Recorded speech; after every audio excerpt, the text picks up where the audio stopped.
Terkait dengan alasan penerapan PSBB diundur di Goa, kita akan tanyakan langsung ke Bupati Goa, Adnan Purita Iksan, melalui sambungan Skype. Selamat siang, Pak Adnan. Selamat siang. Ya, PSBB seharusnya hari ini diterapkan di Goa, kemudian diundur hingga Senin depan. Sebetulnya alasannya apa, Pak?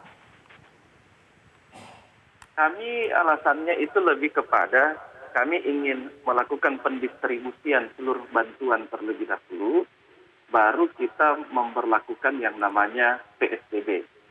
Jadi kami telah sepakat, Forkopimda Kabupaten Goa sepakat. Ini juga kami ambil referensi dari daerah-daerah lain yang lebih duluan memberlakukan PSBB dibandingkan Kabupaten Goa. Tentu dari referensi itu kita menemukan berbagai macam masalah. Sehingga itulah yang menjadi modal kami untuk bisa kita perbaiki sebelum menerapkan yang namanya PSBB. Contoh misalnya, contoh konkret permasalahan yang paling sering terjadi di semua daerah yang melaksanakan PSBB. Itu pasti berkaitan dengan data penerima bantuan. Nah, data penerima bantuan ini kadang bermasalah. Ada yang double-double, ada yang tidak dapat, ada yang harusnya dapat tapi tidak dapat.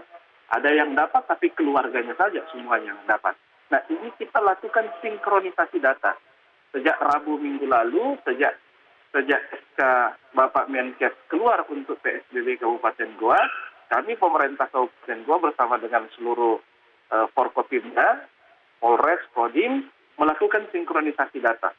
Dibantu dengan para Kapolsek, para Danramil, para Babinsa, dengan Babin Kantipmas, bersama-sama dengan lurah, dengan kepala desa, beserta dengan seluruh camat.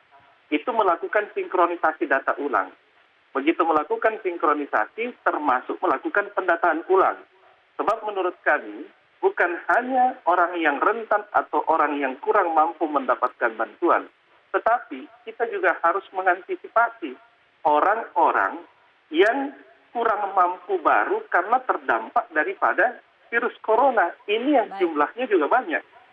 Pak Adnan, butuh berapa lama untuk melakukan sinkronisasi ini? Anda tadi katakan sudah dari Rabu lalu membahas masalah hambatan-hambatan dalam pendistribusian bantuan ini. Butuh berapa lama?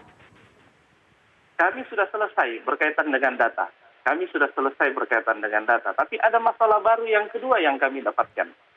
Jadi selain sinkronisasi data sudah selesai, saya ingin sampaikan, jumlah KK di Kabupaten Goa itu 224.404. Nah, untuk data miskin itu ada 77.675 rumah tangga. Rumah tangga itu definisinya bahwa dalam satu rumah biasa ada 2 sampai dengan 3 kepala keluarga. Nah, 77.675 KK ini data dari BPKS, data terpadu Kementerian Sosial. Nah, di dalamnya ada bantuan yang namanya BPNT, ada bantuan namanya PKH. BPNT dengan PKH ini juga sama, yang mendapatkan semuanya sama. 33.000 BPNT, 28.000 PKH, ini orangnya boleh kami kategorikan double. Kenapa kami katakan double? Karena seperti penjelasan dari Bapak Menteri Sosial, kami dapatkan double karena ada aplikasi yang dibuat oleh Kementerian Sosial, namanya 6NG. 6NG itu mendeteksi orang-orang yang NIK-nya sama atau KK-nya sama. Baik. Pak Adnan, apakah harus menunggu semua data ini terkumpul baru dilaksanakan PSBB? Atau sebetulnya bisa dilaksanakan secara bertahap? Kenapa saya tanyakan ini? Karena memang PSBB ini sangat urgent untuk diterapkan di Goa karena kasusnya yang cukup tinggi, Pak Adnan. Betul. Jadi begini, permasalahan yang terjadi, masyarakat tidak akan mungkin mau tinggal di rumahnya kalau kebutuhannya tidak tercukupi terlebih dahulu. Jadi buat apa kita melaksanakan PSBB kalau masyarakat itu tetap tidak mau tinggal di rumah dan pasti akan mendapatkan sanksi. Nah, oleh karena itu kita meminimalisir. Caranya kita meminimalisir semuanya ini yang masuk dalam kelompok miskin maupun kelompok rentan, termasuk pekerja informal, termasuk di dalamnya orang kurang mampu baru karena dampak daripada virus corona, ini yang kita berikan bantuan paket sembako terlebih dahulu bersama dengan BLT dan lain-lain supaya dia tinggal di rumahnya selama PSBB tidak keluar selama 14 hari. Baik Pak Adnan, lalu apa antisipasi yang akan dilakukan oleh pemerintah Kabupaten Goa untuk memastikan bahwa hingga hari Senin nanti sebelum PSBB ini diterapkan tetap bisa menekan angka penyebaran COVID-19 di Goa? Baik, yang pertama kami sudah membangun semua pos-pos di setiap kelurahan dan desa untuk melakukan identifikasi masyarakat sekitar. Hanya boleh masyarakat sekitar yang masuk di wilayah tersebut. Di luar daripada masyarakat sekitar kita minta untuk putar balik kembali dan tidak boleh masuk dalam area tersebut. Terkecuali pedagang dan lain-lain yang memang membawa kebutuhan pokok itu diperbolehkan.